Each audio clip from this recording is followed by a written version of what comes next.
이것을 갖고 있었기에 너무너무 행복하고 감사할 줄 알았던 바울의 길을 걸어가는 그런 저와 여러분 되시기를 바랍니다. 그런데 여러분 사실요, 이 말이 쉬워서 바울의 길이라 하지만요, 진짜 어렵고 어려운 게 대인관계예요. 사실 여러분 돌아보면은 사람 때문에 받은 상처가 얼마나 많습니까? 그래서 오늘 설교를 어설프게 잘못 듣고 야, 사람과의 관계를 잘 맺어야 되겠다 그러면 돌아오는 거 상처밖에 없습니다.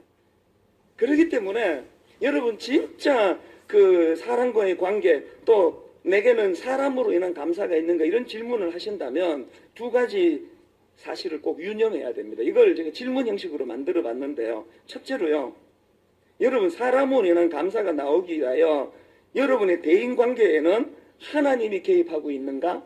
이 질문을 던져야 됩니다.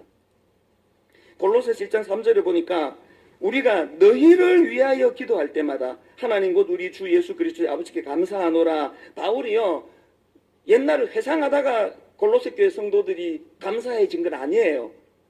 어느 날 꿈꾸어서 감사가 나온 게 아니고 그들을 위하여 중보 기도할 때, 그들의 영혼을 위하여 기도하니까 그들로 인한 감사가 나오더라는 거예요. 바울은 지금 그 골로새 교회 성도들과 자기 사이에 하나님을 개입시키고 있는 거예요.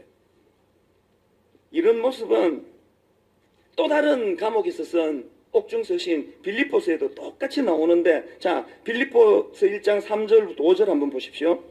내가 너희를 생각할 때마다 나의 하나님께 감사하며 간구할 때마다 너희 무리를 위하여 기쁨으로 항상 간구함은 너희가 첫날부터 이제까지 복음을 위한 일에 참여하고 있기 때문이라. 여기도 지금 바울이 빌립보 교회 성도들과 자기 사이에 지금 복음을 개입시키는 거야. 하나님을 개입시키는 거예요.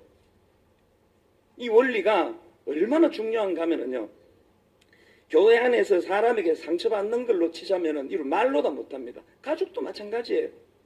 최근에 있었던 일인데요, 우리 새아이 중에 누구라고는 밝히지 않겠습니다. 갈등이 좀 있었어요. 그래서 저도 이제 너무너무 이게 이제 누적이 돼가지고요, 어느 날 아침에 이게 폭발을 한 거예요.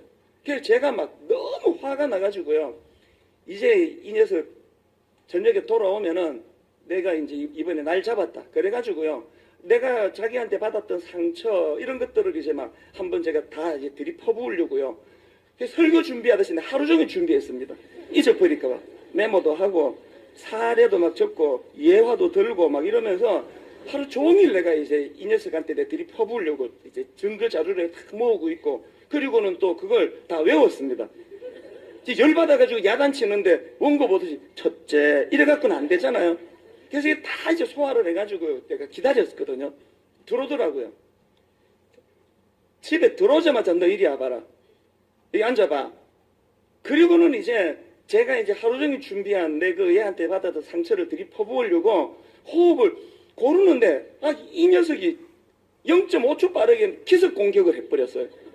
갑자기 끼어들더니 막 자기가 그동안 나한테 받았던 상처에 대해서 아빠 때문에 내가 얼마나 아팠는지 아냐고 막 슈슈슈슈 막 얘기를 하니까 내가 너무 당황스러워서, 그때 내가 심호흡을 안 했어야 되는데 그 0.5초를 놓쳐가지고 막 갑자기 저한테 이놈이 들이퍼붓고 막 사례도 막 들고 막 그래서 준비를 많이 했나봐. 얘도 굉장히 당황스러웠어요. 제가 막 나중에는 막 울면서 막 얼굴이 시뻘개져가지고 막 아빠 때문에 내가 막 상처받았다고 막 들이퍼부어가지고요. 그 내가 껴들 자리가 없는 게, 말도 막 얼마나 빨리 하는지. 그래가지고 거의 한 20-30분을 제가 꾸지람을 듣고 있었거든요. 근데 그날 내 참 놀라운 걸 발견했는데, 그날 저는요, 얘한테 내가 준비한 이야기 한마디도 안 했습니다. 안 해도 되는 거예요. 왜 되는지 아십니까? 내가 얘가 막 들이퍼붓고 나서 내가 딱 한마디 부연했습니다. 아빠가 니한테 내 상처받았던 이야기를 하려고 불렀는데 네가 방금 다 했다. 나는 안 해도 되겠다. 그러고 끝냈습니다. 무슨 말인가 하면은요, 나는 우리 아이 요거 때문에 난 내가 상처를 받았거든요. 이 문제를 내가 거론하려고 했는데 걔도 똑같은 사안으로 나한테 그걸로 상처를 받았더라고요. 그날 제가 진짜 중요한 원리를 깨달았습니다. 대인관계는요, 이게 양날의 금이더라고요. 저 사람에게 이 문제로 내가 상처를 받을 때 저 사람도 이 문제로 내게서 상처를 받는 거예요. 그래서 제가 그날 참 많은 생각을 했습니다. 우리 아들하고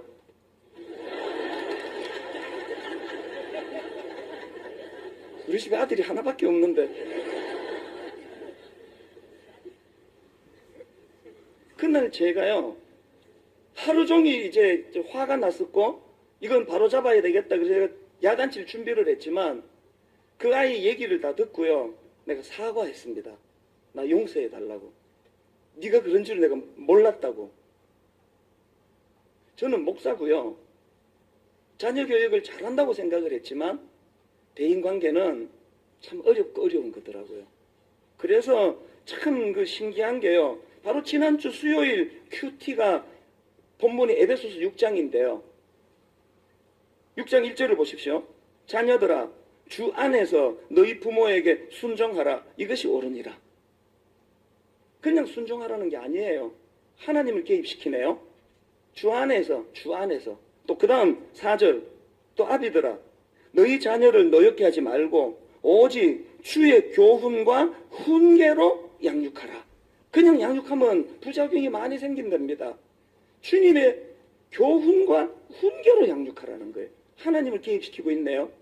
또 5절 종들아 두려워하고 떨며 성실한 마음으로 육체의 상전에게 순종하기를 그리스도께 하듯 하라.